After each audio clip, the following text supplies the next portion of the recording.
आए आप लोगों के बीच में नहीं पाई।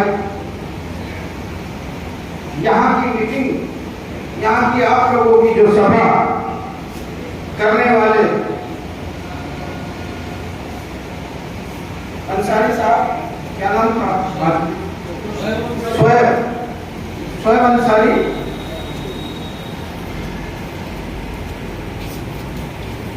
यहाँ पर उपस्थित तमाम वो चिकित्सक जो आज इस मीटिंग का हिस्सा बने हैं, मैं सभी का हार्दिक धन्यवाद करता हूं और इस्तेकबाल करता हूं। महत्वपूर्ण मुद्दा क्यों है? मैंने आप लोगों की सारी बातें सुनी। मुझे लगता है कि आप लोग डरे हुए हैं। आप लोगों को धमकाया जा रहा है, डराया जा रहा है, आपकी रोजी रोटी को बंद करने की साजिश है, आपको अपराधी बनाने की साजिश है, आप लोगों के परिवार को कमजोर करने की साजिश है। और इस केरला की पावन धरती पर ही नहीं, पूरे देश में आप लोगों को कम करने की साजिश है, आपकी शक्ति कम करने की साजिश है। मैं एक बात बता, चिकित्सक मेडिकल एसोसिएशन काम कर रही है, लगभग सदस्य हैं। समस्या नहीं है, क्योंकि आप लोगों को अपनी ऐसा नहीं है साथियों, क्योंकि मुझे पूरे भारत में चिकित्सकों की समस्याओं का सामना करना पड़ता है और पड़ रहा है। एक अनुमान के अनुसार पूरे भारत में जो अनरजिस्टर्ड चिकित्सक हैं, जो स्वास्थ्य विभाग से रजिस्टर्ड नहीं है, वो लगभग 60 लाख चिकित्सक ऐसे हैं जिनकी अभी तक स्वास्थ्य विभाग में कोई भी रजिस्ट्रेशन नहीं है, परंतु वो चिकित्सक कोई ना कोई डिग्री अनुभव के आधार पर अपनी प्रैक्टिस सफलतापूर्वक कर रहे हैं। बदमाशी पर उतर आए, उनको आदेश दिया गया था, एक कानून बनाया गया था 35 से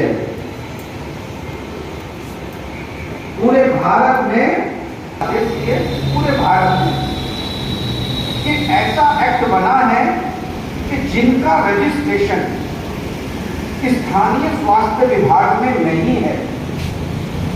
बोल के सुनिए, बड़े ध्यानपूर्वक बातें, क्योंकि अगर किसी कानूनी सरकारी आदमी से लड़ने जाओगे तो कानूनी तौर पर हम उसको मार सकते हैं, लड़ाई से कभी जीत नहीं सकते सरकार से। क्या मैं सही कह रहा हूं, गलत कह रहा हूं?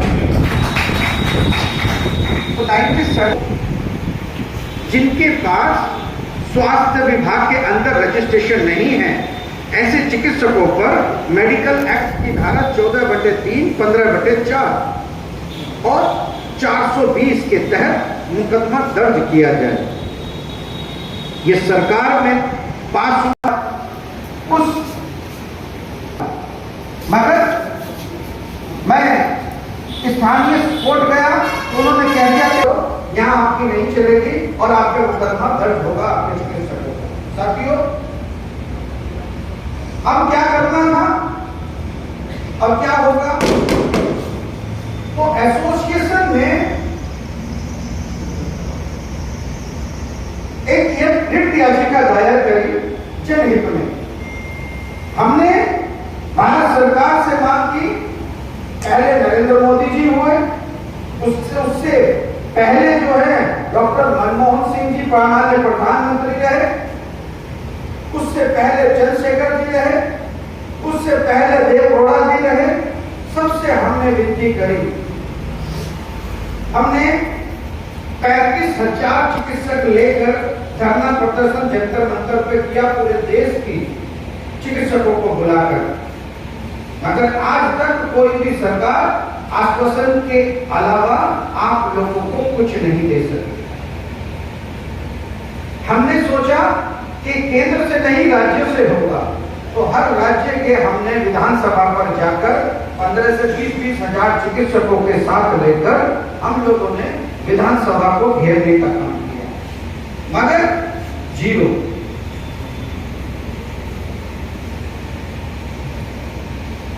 हमें पता चला कि जब तक आप लोगों का कानून नहीं बनेगा, आप लोगों को प्राथमिक चिकित्सा उपलब्ध करवाने के लिए काम, जब तक देश की सरकार में या राज्य की सरकार में जब तक आप लोगों के लिए कानून नहीं बनेगा, तब तक आप लोगों का कुछ नहीं हो सकता। मजबूती के लिए हम लोगों ने उत्तर प्रदेश गवर्नमेंट का एक नियम, एक धारा के तहत 51 के तहत एक मामला दर्ज किया गया और 150 विधायकों ने उस आवाज को उठाने का काम किया और हमें आश्वासन मिला कि हम तुम्हारी मांगों को तत्काल रूप से मनवाने के लिए कानून बनाएंगे।